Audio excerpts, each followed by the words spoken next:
Hello friends, Subhash Chandra Bose की जीवनी के इस पार्ट 3 में हम आपको बताएंगे कि बोस जर्मनी से जापान कैसे पहुंचे, वहां पहुंचकर उन्होंने किस किस से मुलाकात की और आपको बताएंगे कि किस प्रकार आज़ाद हिंद फौज का नेतृत्व किया, कब उन्होंने जय हिंद, दिल्ली चलो व तुम मुझे खून दो मैं तुम्हें आज़ादी दूंगा जैसे नारे लगाए और उनकी मौत से जुड़े कुछ महत्वपूर्ण तथ्य भी आपको बताएंगे।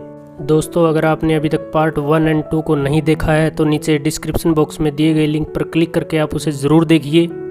चलिए दोस्तों, बिना टाइम वेस्ट करते हुए पार्ट 2 को आगे बढ़ाते हुए आपको बताते हैं कि 8 मार्च 1943 ईस्वी को सुभाष चंद्र बोस अपने साथी अबीद हसन सफरानी के साथ जर्मन पनडुब्बी में बैठकर पूर्वी एशिया की तरफ निकले।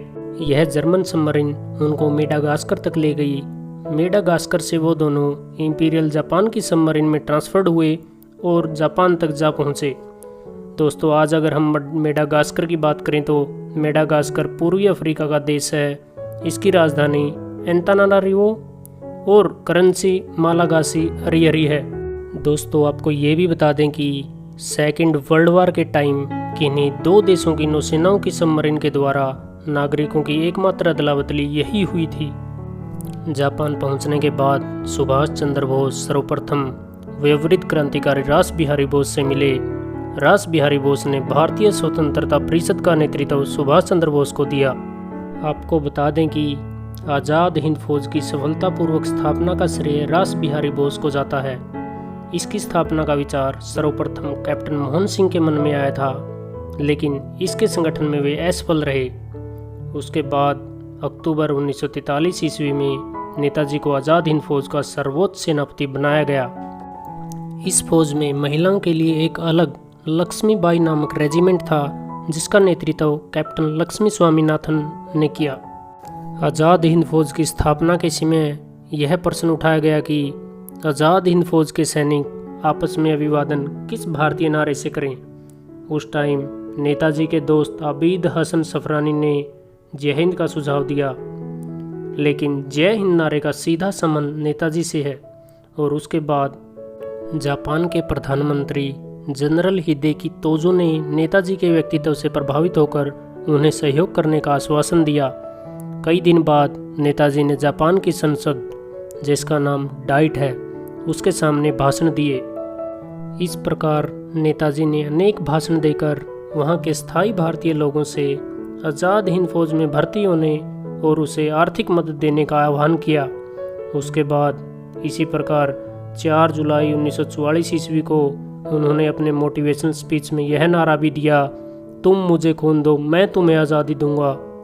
इस नारे ने लोगों में देशभक्ति की भावना उत्पन्न की, जिसके बाद एक एक करके बहुत सारे लोग आज़ाद हिंद फौज में जुड़ गए। उसके बाद आज़ाद हिंद फौज ने जापानी सेना के सहयोग से भारत में अंग्रेज़ों पर आक्रमण किया। अपनी फौज को प्रेरित करने के लिए नेताजी ने इसी समय दिल्ली चलो का नारा दिया। दोनों फौजों ने अंग्रेज़ों से अंडमान और निकोबार द्वीप समूह जीत लिए। नेताजी ने इन द्वीपों को शहीद द्वीप और स्वराज द्वीप का नाम दिया। उसके बाद दोनों फौजों ने मिलकर इम्फाल और कोहिमा पर अटैक किया, लेकिन अंग्रेज़ों का पलड़ा भारी पड़ा और दोनों फौजों को पीछे हटना पड़ा। 6 जुलाई 1944 ईस्वी को सुभाष चंद्र बोस ने सिंगापुर से आज़ाद हिंद रेडियो पर भाषण दिया। इस भाषण में उन्होंने महात्मा गांधी को पहली बार भारत के राष्ट्रपिता कहकर युद्ध की जीत के लिए आशीर्वाद और शुभकामनाएं मांगी। इसके उत्तर में गांधी जी ने भी पहली बार उनको नेताजी के टाइटल से संबोधित किया। और सेकेंड वर्ल्ड वार जो 1 सितंबर 1939 में शुरू हुआ, अभी ख़त्म नहीं हुआ था। इसमें अमेरिकी वायुसेना ने 6 अगस्त 1945 को जापान के हिरोशिमा पर परमाणु बम लिटिल बॉय गिराया और 9 अगस्त 1945 को फैटमैन नामक परमाणु बम गिराया, जिसके परिणाम स्वरूप 6 दिन बाद जापान ने सरेंडर कर दिया। जापान की इस हार के बाद सुभाष चंद्र बोस का भारतीय मेनलैंड पर प्रोविजनल गवर्नमेंट स्थापित करने का उद्देश्य लगभग खत्म सा हो गया, लेकिन उन्होंने और उपाय ढूंढना चाहा। उसके बाद उन्होंने रूस से सहायता मांगने का निश्चय किया था।